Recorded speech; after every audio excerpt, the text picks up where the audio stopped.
اعوذ باللہ من الشیطان الرجیم بسم اللہ الرحمن الرحیم اذ یوحی ربک، جس وقت وحی کی تیرے رب نے الی الملائکۃ، فرشتوں کو، جس وقت وحی کی تیرے رب نے فرشتوں کی طرف، کیا وحی کی؟ فرمایا انی معکم، بے شک میں تمہارے ساتھ ہوں، فثبتوا الذین آمنوا، پس ثابت قدم رکھو ان لوگوں کو جو ایمان لائے، سألقی فی قلوب الذین کفروا الرعب، ان قریب میں ڈالوں گا ان لوگوں کے دلوں میں، الذین کفروا جو کافر ہیں، الرعب رعب، فضربوا فوق الاعناق، بس مارو تم ان کی گردنوں پر، وَاضْرِبُوا مِنْهُمْ كُلَّ بَنَانٍ، اور مارو ان میں سے ہر پورے پر، جوڑ جوڑ مارو، ذَلِكَ بِأَنَّهُمْ شَاقُّوا اللَّهَ،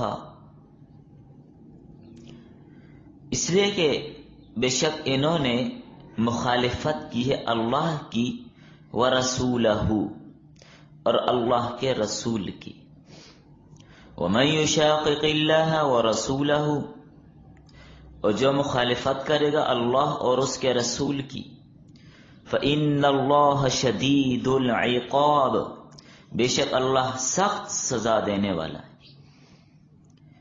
ذَلِكُمْ فَذُوقُوهُ، پس چکھو تم مزہ اس کا، وَأَنَّ لِلْكَافِرِينَ عَذَابَ النَّارِ، اور بے شک کافروں کے لیے آگ کا عذاب ہے، دوزخ کا عذاب ہے۔ یا ایھا الذین آمنوا، اے وہ لوگو جو ایمان لائے ہو، اذا لقیتم الذین کفروا، جس وقت تم مقابلہ کرو ان لوگوں سے جو کافر ہیں، جب کافروں سے تمہارا مقابلہ ہو، زحفا میدان جنگ میں، فلا تولوہم الادبار، پس نہ پھیرو تم ان کی طرف سے پشتیں، وَمَن يُوَلِّهِمْ يَوْمَئِذٍ دُبُرَهُ، اور جس نے پھیری اس دن اپنی پشت، جو پشت پھیرے گا وہ اس کا تذکرہ کیا، إِلَّا مُتَحَرِّفًا لِقِتَالٍ، مگر یہ کہ وہ پینترا بدلتا ہے لڑائی کے لیے، لڑائی کی چال بدلنے کے لیے پشت پھیرتا ہے تو کوئی عرض نہیں، او متحیزا الی فئۃ، یا ملنے والا ہے کسی جماعت کے ساتھ، فقد باء بغضب من اللہ، پس تحقیق وہ لوٹا اللہ تعالیٰ کا غضب لے کر جو میدان جنگ سے بھاگا، ومأواہ جہنم، اور ٹھکانہ اس کا دوزخ ہے، وبئس المصیر، اور برا ٹھکانہ ہے۔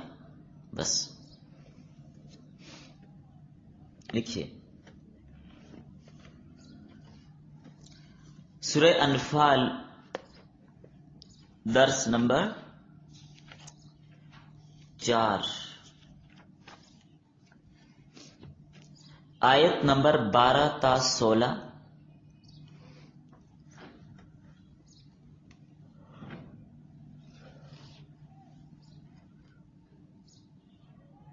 سبق کا عنوان ہے انعامات خداوندی در غزوہ بدر۔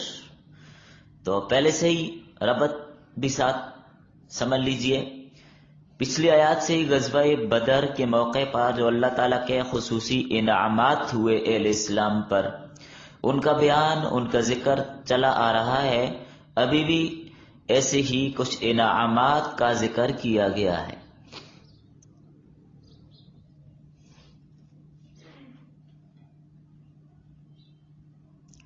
تو اللہ تعالیٰ نے فرشتوں کو حکم دیا کہ مسلمانوں کے ساتھ رہو اور بذریعہ الہام ان کے دلوں کو مضبوط کرو.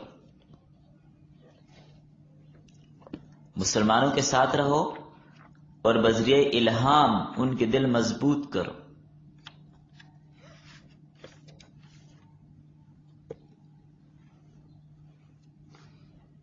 جس طرح شیطان کو دلوں میں وسوسہ ڈالنے کا اختیار دیا گیا ہے، اسی طرح فرشتوں کو وسوسہ ختم کرنے کا اور الہام ڈالنے کا اختیار دیا گیا ہے.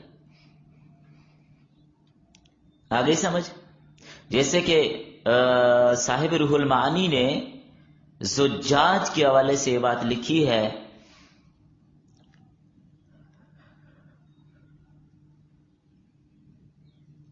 کہ فرشتہ جو نیک خیال دل میں القاء کرتا ہے اسے لمہ اور الہام کہتے ہیں. تو معلوم ہوا بعض کا دل میں جو نیک خیال آتا ہے فرشتہ ڈالتا ہے. اللہ تعالی فرشتوں کو جو بدر میں اترے انہیں یہ حکم فرما رہے تھے کہ میں تمہارا مددگار ہوں، تم ایمان والوں کو مضبوط کرو. تو مطلب کیا کہ ان کے دلوں میں القاء کرو. کیا القاء کرو؟ تم ضرور فتح پاؤ گے، تم ہی کامیاب رہو گے، دشمن بھاگ جائے گا، ان کے پاؤں اکھڑنے والے ہیں، یہ بھاگنے والے ہیں، تم ڈٹ رہو، کامیابی تمہاری ہے. یہ بات ان کے دل میں ڈالو. آگے سمجھ؟ اور اللہ فرماتے ہیں کفار کے دلوں میں میں خود رعب ڈال دوں گا. جب مسلمانوں کے دلوں میں تم القاء کرو گے، الہام آ جائے گا، تو کفار کے دلوں میں رعب ڈالوں گا، مسلمانوں کی دہشت ڈال دوں گا، جس سے کفار کے قدم اکھڑ جائیں گے. اگلی آیت میں آپ دیکھیں، یہاں پر اس بات کو اللہ تعالیٰ نے اپنی طرف منسوب کیا کہ دلوں میں رعب میں ڈالوں گا. تو کفار تو اس قابل ہیں نہیں کہ فرشتے ان کے دل میں القاء کریں. اللہ میں رعب ڈالوں گا مسلمانوں کے ان کے دلوں میں.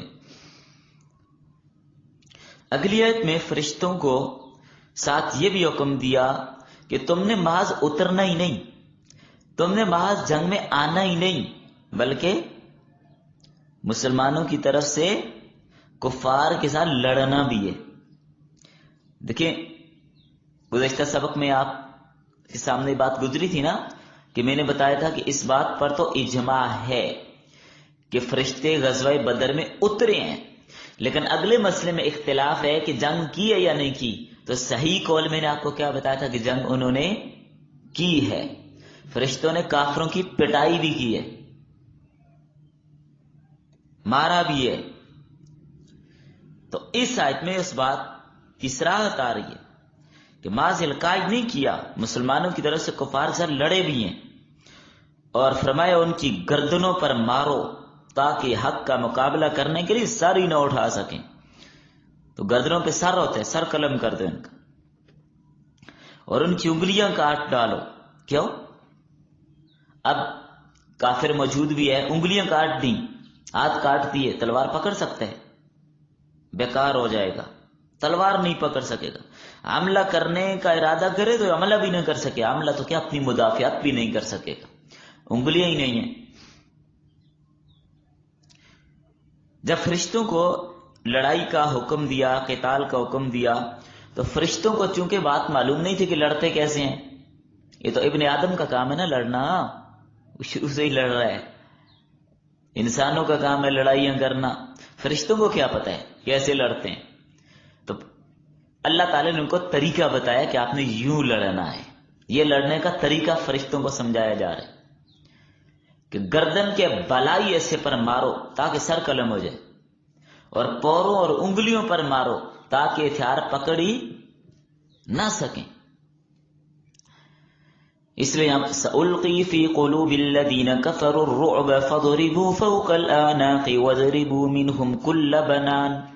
اسی بات کی طرف اشارہ کیا، ان کے پوروں پر مارو، ان کی گردنوں پر مارو. اور ربیع بن انس فرماتے ہیں جو لوگ مسلمانوں کے ہاتھوں مقتول ہوئے اور جو فرشتوں کے ہاتھوں مقتول ہوئے، کچھ کو فرشتوں نے مارا، کچھ کو مسلمانوں نے مارا، واضح طور پہ پہچانا جا سکتا تھا کہ فرشتے نے کس کو مارا ہے اور مسلمان نے کس کو، بالکل واضح پہچان تھی۔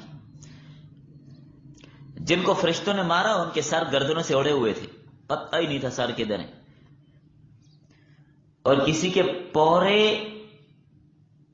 ایسے تھے جیسے کہ آگ سے ان کو داغ دیا گیا، جل گئے، پوروں پر مارا نا انہوں نے۔ پھر معلوم ہوا کہ فرشتے لڑے بھی ہیں، اور کفار کے دل کیونکہ الہام کے قابل نہیں تھے، اس لیے رعب اللہ نے خود ڈالا۔ یہ اتنے فرشتوں کا آنا، مسلمانوں کی مدد کرنا، مسلمانوں کا دل مضبوط کرنا، انہیں الہام کرنا، کفار کی گردنیں مارنا، یہ سب کیوں ہوا؟ دیکھیں، سوال یہ ہے کہ بھئی ان اللہ علی کل شیء قدیر، جس اللہ نے بڑی بڑی بستیاں الٹ دی تھی، اتنے فرشتے بھیجنے کی کیا ضرورت تھی؟ ایک فرشتہ آ جاتا، ایک، سارے کفار اس کا مقابلہ کر سکتے؟ کبھی نہیں۔ وہ ایک فرشتہ آگے زمین اٹھا کے اوپر سے نیچے کر کے پھینک دیتا، پوری بستیاں، ہزاروں لوگوں پر مشتمل بستیاں سمیت جانوروں کے ایک فرشتے نے الٹ کر رکھ دی۔ یہ بدر میں 1000 لوگ کیا تھے ان کے سامنے؟ اتنے فرشتے پھر اللہ نے کیوں بھیجے؟ ایک فرشتہ آ جاتا، سب کو تیز نیز کر کے رکھ دیتا، کوئی بچتا ہی نہ، واپس جاتا ہی نہ۔ اتنے فرشتے اللہ نے کیوں بھیجے؟ کیا ضرورت تھی؟ بات سمجھ آ گئی آپ کو؟ اس کا جواب عرض کر رہا تھا کہ اللہ تعالیٰ نے جو اتنے فرشتوں کو بھیجا، کیوں بھیجا؟ تو یاد رکھیں، یہ عالم اسباب ہے، اس دنیا میں یہ عالم اسباب ہے، اس لیے اس طریقہ سے فرشتوں کو اتارا تاکہ پتہ چل جائے کہ اسباب کو چھوڑنا نہیں ہے، اسباب اختیار کرنے ہیں۔ آئی سمجھ؟ یہ نہیں ہے کہ ایک آدمی کہے جی اگر کافروں کے ساتھ جنگ ہو جائے گی تو اللہ ان کے پر زمین الٹ دے گا، ایسا نہیں ہے۔ اللہ نے یہ دارالاسباب بنایا ہے، بھائی آپ بھی کچھ ہاتھ پلہ ہلاؤ، آگے سے کچھ لڑائی آپ بھی کرو، کچھ ہمت آپ بھی کرو۔ آپ کو اب جہاد کا حکم ہو گیا، ہاں تعاون کے لیے فرشتے بھی آ جائیں گے، ٹھیک ہے۔ ایک جواب۔ دوسرا جواب، یہ مسلمانوں کا اعزاز اور اکرام تھا، مسلمانوں کے اعزاز اور اکرام، اللہ نے اپنے نبی صلی اللہ علیہ وسلم اور صحابہ اکرام کے اعزاز اور اکرام کے لیے اتنے فرشتے بھیجے۔ سمجھ آ گئی نا بات؟ ورنہ اللہ تعالیٰ تو مدد لینے میں کسی کا محتاج نہیں ہے، وہ تو چاہے ایک فرشتے سے نہیں، کسی کا بھی محتاج نہیں ہے، بس اس کے حکم کی دیر ہے۔ حکم کر دے پتھر برس پڑتے، زلزلہ آ جاتا زمین میں دھنس جاتے، آندھی آتی اڑا کے لے جاتی، او سمندر میں جا پھینکتی، حکم دیتا سمندر ہی ادھر آ جاتا، بھاگ کے لے جاتا، حکم دیتا کوئی آگ آتی چیخ آتی جل کے راکھ ہو جاتے، لیکن دارالاسباب ہے دنیا۔ بات سمجھ آ گئی اب آپ کو؟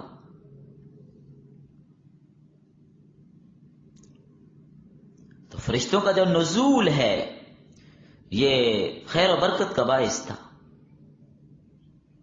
غزوہ حنین میں فرشتے اترے ہیں، حنین میں، لیکن وہاں پر فرشتے لڑے نہیں ہیں، وہاں پر محض خیر و برکت کے لیے آئے ہیں۔ فرشتوں کا نزول ہی فتح کا باعث ہو گیا تھا، لیکن یہاں پر آ کر فرشتوں نے کاروائیاں بھی کی ہیں۔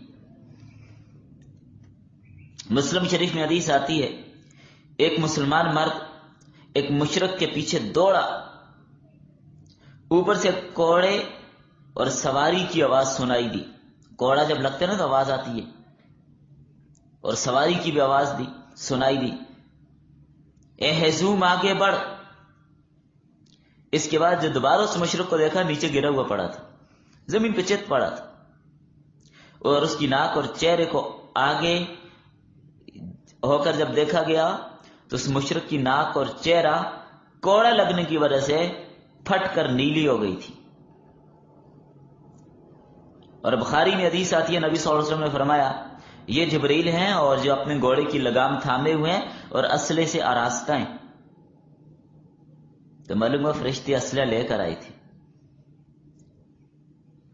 حضرت سہیل بن حنیف رضی اللہ تعالیٰ سے ایک روایت آتی ہے بدر کے دن ہم نے دیکھا ہم میں سے کوئی شخص جب کسی مشرک کی طرف بڑھتا ہے اس کو مارنے کے لیے اشارہ ہی کرتا ہے نا کہ اس کی طرف جانا ہے, کہتے ہیں ہماری تلوار اس تک پہنچنے سے پہلے اس کا سر کٹ کے نیچے ہوتا تھا. وہ تو کوئی تو مار رہا ہے بیچ میں انہیں. تو فرشتوں کا آنا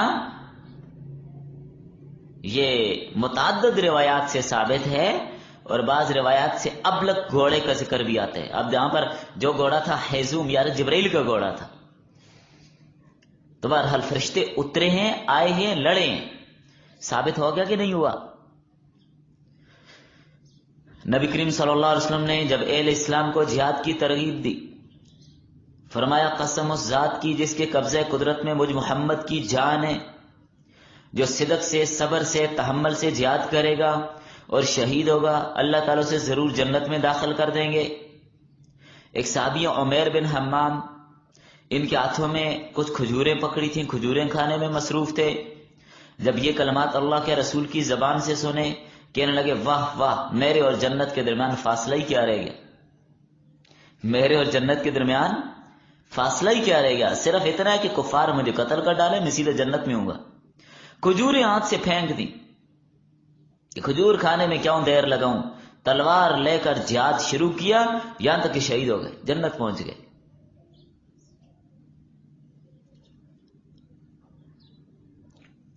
تو کافروں کی ذلت اور شکست کا سبب کیا ہے؟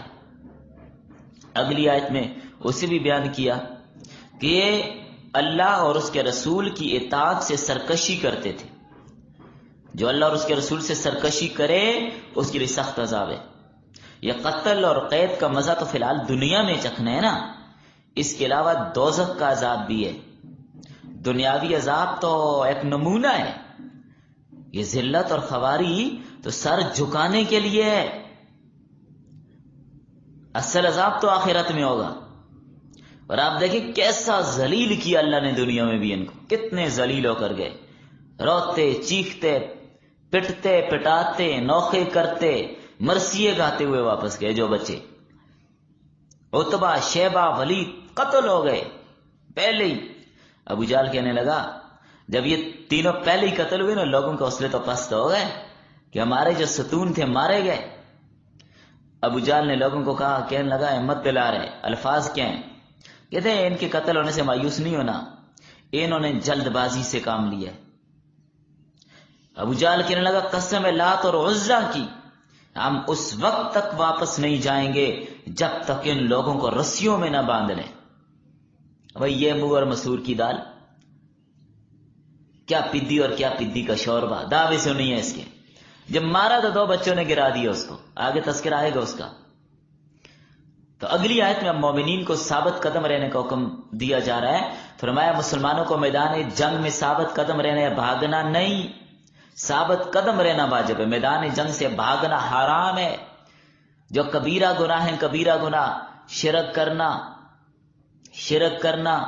شراب پینا, قتل کرنا اور میدان جنگ سے بھاگنا, یہ بھی ان میں شمار ہے. تو کبیرہ گناہ بے شمار ہے, 70 یا اس سے بھی زیادہ لکھے ہیں, بعد میں 10 لکھے ہیں. تو البتہ 2 صورتیں ایسی ہیں کہ ان صورتوں میں میدان جنگ سے بھاگنا جائز ہے. آیت میں مستثنا کر دیے, ابھی آیت آپ نے پڑھ لی ہے کہ 2 صورتیں ایسی ہیں. ترجمہ تو آپ نے پڑھ لیا نا, بات تو واضح ہو گئی کہ ان 2 صورتوں میں میدان جنگ سے پلٹنا, پیٹھ پھیرنا جائز ہے.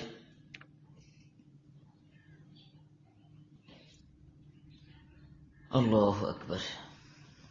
کون سی 2 صورتیں؟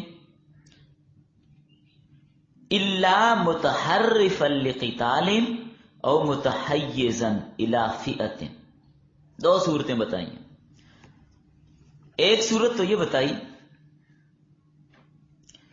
کہ دشمن کی فوج میں بے سر و سمانی کی وجہ سے نکل کر اپنے لشکر اور جماعت میں شامل ہونے کے لیے واپس چلا جائے، یا کوئی آدمی لڑتے لڑتے اتنا آگے نکل گیا ہے وہ پیچھے واپس آ سکتا ہے، تاکہ پیچھے واپس آ کر اپنے مسلمانوں کے ساتھ مل جائے، تاکہ مل کر حملہ کریں ان پر۔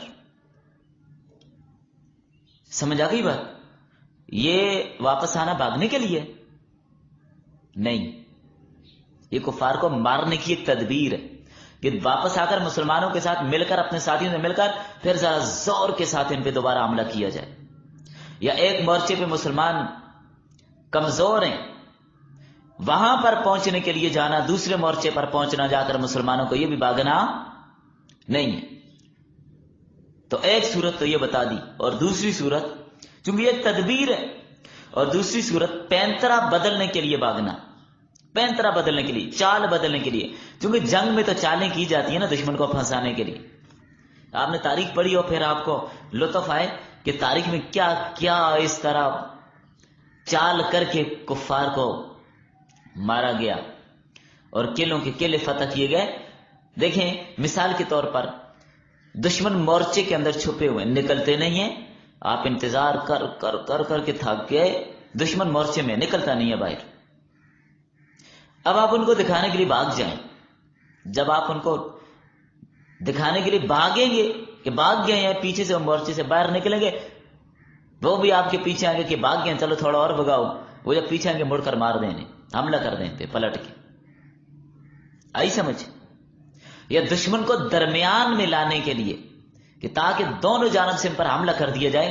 اب دیکھیں کچھ مسلمانوں کی فوج ایک طرف ہے، کچھ دوسری طرف ہے، اور ایک طرف والی فوج کا ان کو پتہ نہیں ہے، اور دشمن کی تعداد زیادہ ہے، ذرا مارنے ان کو مشکل ہے، تو ایک طرف والی فوج نے ذرا آگے مڑ کے بھاگے تاکہ دشمن سارے کا سارا نکل کے ان کے پیچھے بھاگنے لگے، پھر اب پیچھے والی فوج ہے، پیچھے سے وہ آ جائے اور آگے والے بھی مڑ جائیں، درمیان میں ان کو گہرا کر کے پٹائی کر دیں۔ تو یہ پینترا بدلنے کے لیے اس طرح کرنا جائز ہے۔ بعض کا چوکیاں فتح نہیں ہوتی، پھر یوں کیا جاتا ہے۔ یہ حضرت اقدس حضرت شاہ اسماعیل شہید رحمہ اللہ تعالی جو دلی سے چلے اور مختلف علاقوں میں جہاد کرتے کرتے کرتے، ایک لمبی تاریخ ہے یہ، تو اگر آپ کو سنائی جائے تو میرے میں 2-3 ہفتے چاہیے، تو اپنی تاریخ کا مطالعہ کیجئے۔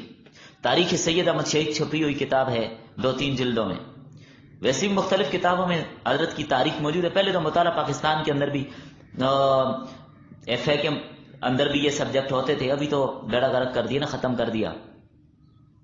تو امب کے مقام پر جو ریاست امب تھی، یہ جگہ میں نے دیکھی ہے، یہاں پر بڑی سخت چوکی تھی، بڑا سخت ماس تھا، یہاں پر چوکی فتح نہیں ہو رہی تھی، یہاں پر حضرت شاہ صاحب کو، حضرت سید صاحب کو دھوکہ دینے کی بڑی سازشیں کی گئی، ان کو بلا کر قتل کر دیا جائے، بڑا کچھ کیا، چوکی فتح نہیں ہوتی۔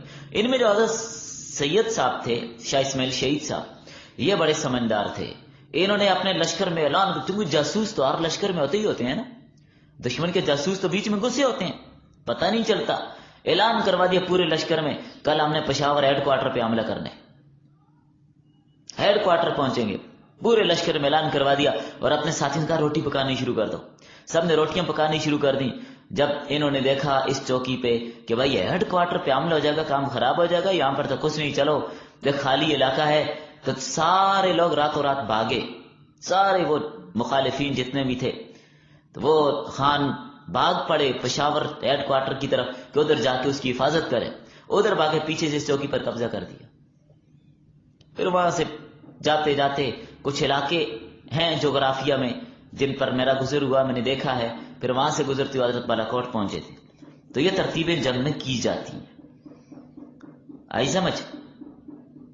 تو فرمایا میدان جنگ سے پسپائی نہ دکھائیے، جو ایسا کرے گا اللہ کے غضب کا شکار ہوگا، اس کا ٹھکانہ دوزخ ہوگا جو میدان جنگ سے بھاگے گا۔ تو ابتدا میں یاد رکھیں، ابتدا میں ایک مسلمان کو 10 کافروں کے ساتھ مقابلہ کرنے کا حکم تھا۔ ایک مسلمان کتنے کافروں کے ساتھ لڑے گا؟ 10 کافروں کے ساتھ۔ تو ایک مسلمان 10 کافروں کا مقابلہ کرنے سے بھاگے گا نہیں، اگر بھاگے گا گناہگار ہوگا۔ بعد میں اللہ تعالیٰ نے آسانی فرما دی، بعد میں آسانی آئی کہ ایک مسلمان 2 کافروں کا مقابلہ کرے، یعنی 1000 لشکر مسلمانوں کا ہے اور کفار کا کتنا ہے؟ 2000. اب ان سے بھاگنے کی اجازت نہیں ہے. اب ان کا مقابلہ کرنا ہے. اب ڈٹ کر مقابلہ کرنا ہے. اب اگر ان سے بھاگے گا تو کبیرہ گناہ کا مرتکب ہوگا. یہ بات سمجھ آ گئی آپ کو؟ کفار اگر بہت زیادہ تعداد میں ہیں، یہاں پر تو 2 گنا کی بات ہو رہی ہے نا، بہت زیادہ، مثلا کئی گنا ان سے زیادہ ہیں. مثلا مسلمان 1000 ہیں، کافروں کی تعداد 10,000 20,000 50,000 40,000 ہے. اب بھاگنا تو جائز ہے لیکن لڑنا عزیمت ہے. لڑیے ان سے، ہمت کیجئے، عزیمت پہ عمل کیجئے. آئیے تھوڑا سا اور پیچھے لے جاؤں. موتا کے مقام پر 3,000 مسلمانوں نے 1,00,000 کافروں کا مقابلہ کیا. 3,000 نے 1,00,000 کا مقابلہ کیا. اور جنگ قادسیہ میں امیر المؤمنین خلیفہ راشد، خلیفہ ثانی حضرت عمر فاروق رضی اللہ تعالیٰ عنہ کے زمانے میں 60 مسلمانوں نے 60,000 کا مقابلہ کیا. یعنی ایک بندے نے 1,000 کو چت کیا. یہ تھا ایمان. اور حدیقۃ الموت کے مقام پہ ایک صحابی ہیں، اکیلے انہوں نے 40,000 کافروں کا مقابلہ کیا. جو نام بتا دے 100 روپے نام. جلدی کریں شاباش. جو نام بتا دے وہ کون سے ایک مسلمان تھے جنہوں نے 40,000 کافروں کو رگڑا دیا، اس کو 100 روپے نام ملے گا. شاباش جلدی کیجیے.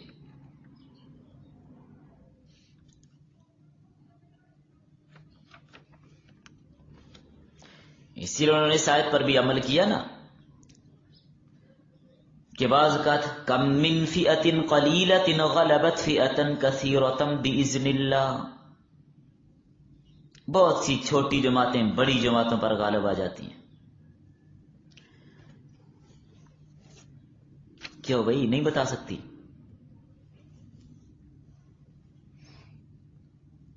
اکیلے ایک مسلمان نے 40,000 کافروں کا مقابلہ کیا. لاشوں پہ لاشیں گرائیں، دائیں بائیں گرا دیے کفار. نہیں لینا 100 روپے؟ لینے کسی نے؟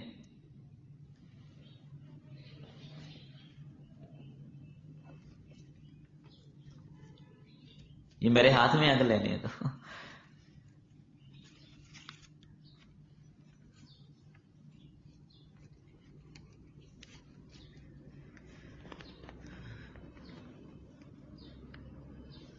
آپ نے کیا لکھا؟ نہیں،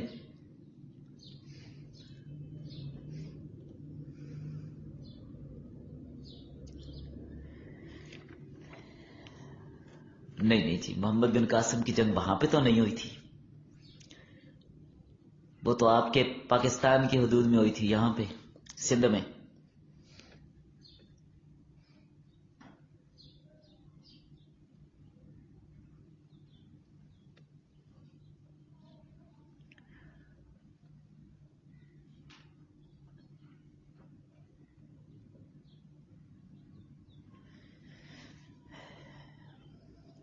کوشش تو ماشاءاللہ آپ نے کافی ساری کی ہے، لیکن مجھے لگتا ہے کہ 100 روپے سے محروم ہو جائیں گے آپ لوگ. یہ تھے حضرت ابو دجانہ. حضرت ابو دجانہ اکیلے نے 40,000 کو خوب رگڑا لگایا. تو چلیں بس کرتے ہیں.